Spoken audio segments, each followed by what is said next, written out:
কথা ধারাবাহিকে নতুন পর্বে দেখা যায় যে মিস্টার পলের সমস্ত পাওনা কথার কথা মতো মিস্টার রয় সবকটা টাকা পরিশোধ করে দিয়েছে শুনে চমকে উঠল অ্যাভি।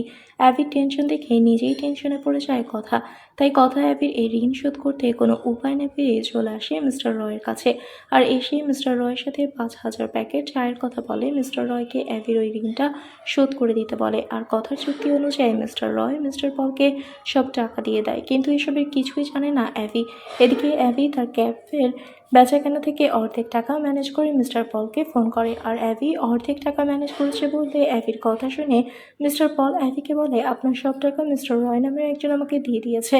একথা শুনে অবাক হয়ে যায় অ্যাভি। তারপর অ্যাভি মিস্টার রয়ের সাথে দেখা করতে এসে রয়ের কাছ থেকে জানতে পারে, কথার সাথে একটা ডিল করে আমি আপনার সব টাকা পরিশোধ করে দিয়েছি। রয়ের মুখে এমন কথা শুনে দৌড়ে ছুটে আসে কথার কাছে। তাহলে কি এবার কথার কথা মতো মিস্টার রয় সব টাকা মিস্টার পলকে দিয়ে দেওয়ায় এবার কথাকে নিজের স্ত্রী হিসেবে মেনে নেবে অ্যাভি, নাকি কথার পাশে দাঁড়িয়ে মিস্টার রয়ের সমস্ত চা বানাতে কথাকে সাহায্য করবে অ্যাভি? বন্ধুরা, কি হবে এবার? এক্ষুনি একটি লাইক দিয়ে এবং কমেন্ট করে জানিয়ে দাও তোমাদের মতামত।